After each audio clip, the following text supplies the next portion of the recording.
Bluegrass Jam Along is proud to be sponsored by Collins Guitars and Mandolins, each and every one built from the sound up in Austin, Texas.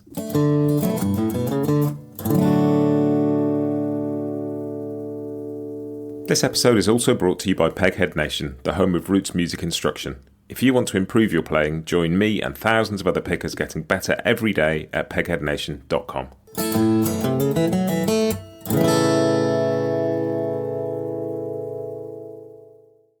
Hi, this is Matt, and you're listening to Bluegrass Jam Along, the podcast for anyone and everyone who loves bluegrass.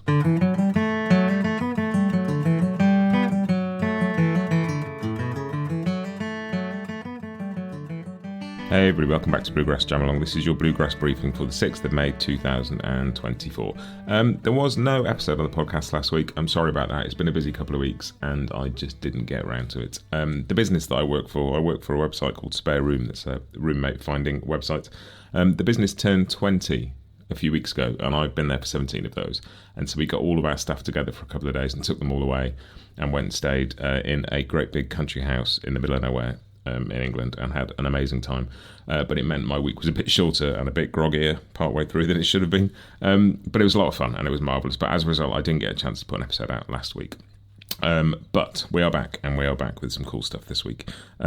This week I've got an interview coming with Dave Cinco, who, if you're an avid reader of liner notes like I am, you will know Dave's name. He's spent 17 years doing live sound for Punch Brothers. He's also spent basically 3 decades collaborating with Edgar Meyer on a series of records. He is one of Nashville's most respected sound engineers, and I will let you listen to the interview on Wednesday and he'll explain to you why he prefers the term recordist. But fascinating conversation about sound recording, about live engineering, about all sorts of stuff related to that side of music, and I think you'll find that really interesting. I certainly did. That's it, I think. Let's crack on and get on with this week's news.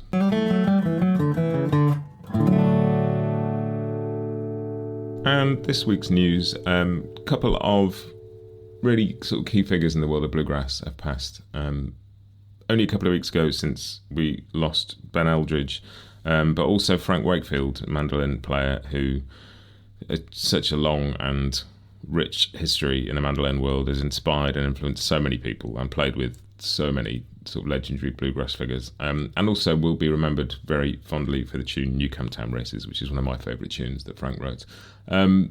Sadly passed away, and that's a huge loss to the mandolin world. It feels like we're in a bit of a period now where some of the key figures in this music are going, and let's celebrate their legacy and cherish the ones we've still got and just enjoy their music. But that's a sad bit of news. And another one, just before I started putting this episode together, I sort of turned my phone on and went on social media and discovered that Jim Mills has also passed really suddenly.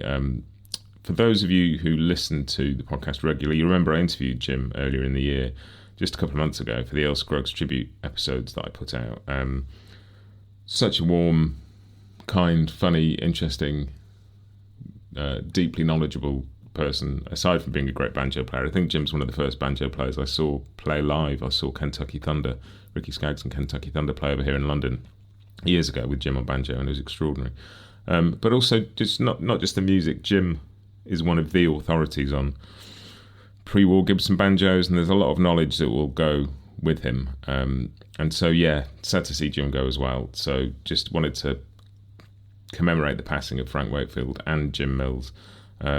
Sad week for bluegrass, but let's celebrate their legacies and listen to their music and enjoy the extraordinary things they left us.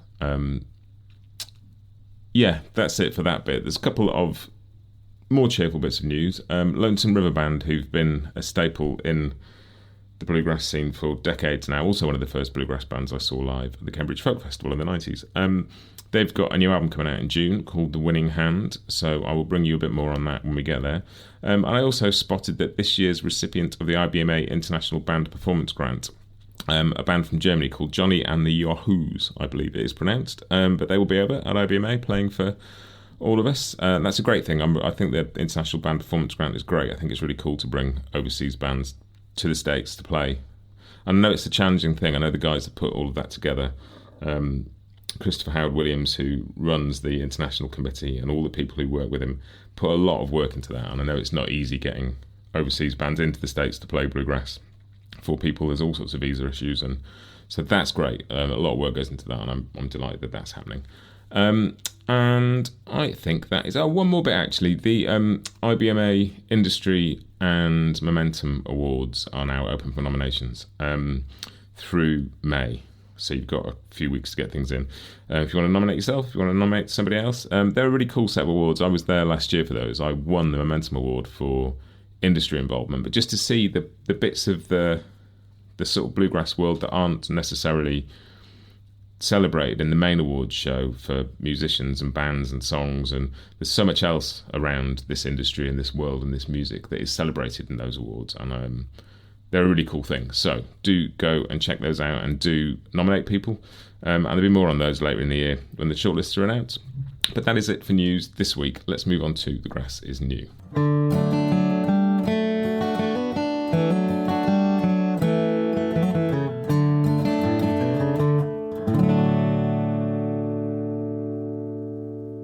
We've just got one thing on The Grass is New this week, and I want to thank Stephen Sutherland, a listener to the podcast, who messaged me on Facebook and told me about this. I'd missed this somehow. There's a single by Chris Davey featuring Billy Strings called Paul Davey, so I've stuck that on The Grass is Mostly New playlist for you to go have a listen. I've been listening to that this morning.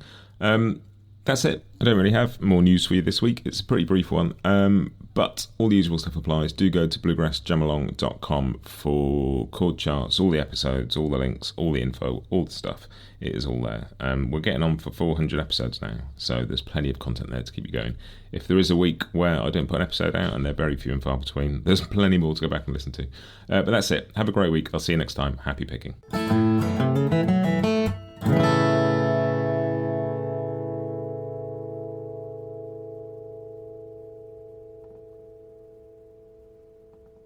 Bluegrass Jam Along is proud to be sponsored by Collings Guitars and Mandolins, making some of the finest guitars and mandolins in the world since the 1970s.